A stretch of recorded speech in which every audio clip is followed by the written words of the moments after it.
This is Prosthesis, an enormous powered exoskeleton that's 15 feet tall, 18 feet wide, and weighs 9,000 pounds. With a human pilot at the controls, it can lift a car, tow a truck, or even climb into a dumpster. Jonathan Tippett is the co-founder and chief test pilot at Furion Exobionics, and he's been working on this giant mech since 2010. We've actually built the world's first only real high-performance, large-scale exoskeleton. There are other exoskeletal machines out there, but none are as sort of powerful and dynamic as this one. He hopes that Prosthesis marks the start of an entirely new sport, mech racing. Imagine a competitive sports league that pits athletes against each other, wearing these giant high-powered mech suits to navigate courses with a series of obstacles. For the past 10 years, Tippett and his crew have been in stealth mode, getting Prosthesis ready for prime time in British Columbia, Canada. Our technology was developed from the ground up for the purpose of creating an experience for the pilot. So it started around the pilot, the ergonomics of the pilot, the experience of the pilot, and the technology grew around them to create the experience that they have when they're piloting the mech.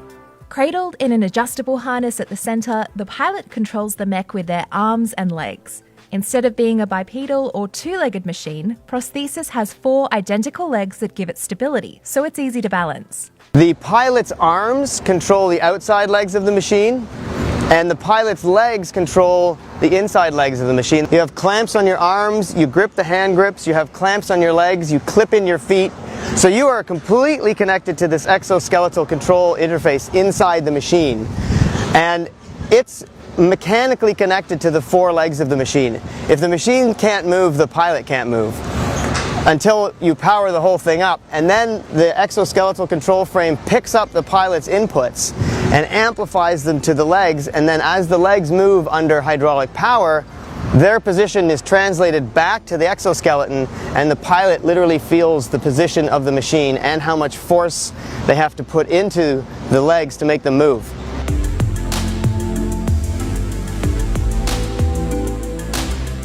Prosthesis can walk on just about any terrain, be it snow or gravel.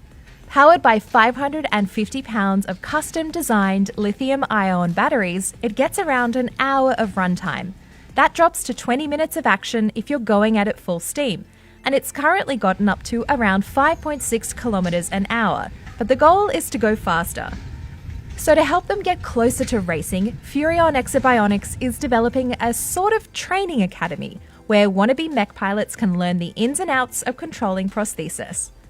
The first to take a spin was Cassie Haresh, a champion athlete who's gone from skeleton racing to an exoskeleton. Driving a skeleton sled, for anyone that has never been told, it's you press on the shoulders and you press on the knees. Those are the basic steers in skeleton. Everything you do will move the sled. Inside the exoskeleton, the feedback comes from the machine. After 3 days of training, she checked off a number of achievements like standing up and even taking a step. Now you'd think, well, what's the big deal? Once you can stand up, like, can't you just move a foot and take a step? But as I said, there's so much weight, and transference of weight when you're walking as a person takes forever to learn. Like, babies don't just get up and wander around. So I'd think about it like that. Like, you have to learn a new balance move, and you're not doing it yourself. You're doing it from a separate entity within this beast.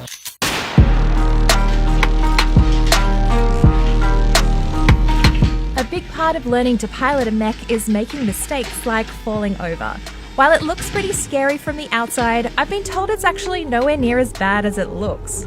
The actual falling did feel frightening, especially once we were standing, but I think I have to admit that it was more about, while you're watching another human being stare at you on the ground trying to tell you what to do, and I'm watching these guys who have spent more than a decade putting this beast together and bringing it to life, and here I am thinking, like, I'm gonna break it. Like, I'm certain I'm gonna break it. And that was more what I was afraid of. It wasn't like a safety fear. It was more like, I didn't get insurance on my robot skills. Like, I don't know what this is. The risk of actual injury to the perception of risk of injury is super low. You have huge bumper bars out front, which have like half a meter of travel. They soak up the vast majority of any impact. They're sort of wide and out front. They'll catch you sideways, they'll catch you forward, they'll catch you backwards. They soak up most of the hit, which protects the machine and the pilot inside. The pilot inside has another layer of crash shock absorption in all 3 degrees, up, down, left, and right. So they're sort of suspended within this roll cage.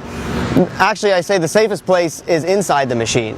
It's the people outside that have to worry. While it might be a few years before prosthesis is ready for a full-on race, the team is well aware that there's a whole host of other applications for this machine, and they're only just starting to scratch the surface. You know, the funny thing is that we built this machine very specifically for sport, and it was designed with massive suspension travel, and it was designed without arms or manipulators because it was for racing. It was for going over obstacles and running around tracks. But we haven't even reached the racing point yet, and we've already used it to rescue like 3 vehicles from the sand or the mud. We used it to trample the contents of our neighbor's dumpster the other day, which is like 5 feet in the air, and we just climbed up and just crushed the load so we could close the lid. Unexpectedly, it's proving to be quite handy even in its current form. So we're excited about the future when we start to iterate this thing and get more high performance out of it. Part of discovering what else this mech can do will come from putting a range of different people in the driver's seat, not just elite athletes. So Furion Exobionics is opening up the pilot training experience for anyone to have a go. For $2,500, you'll get a 2-hour training session and the opportunity to give feedback as an alpha tester.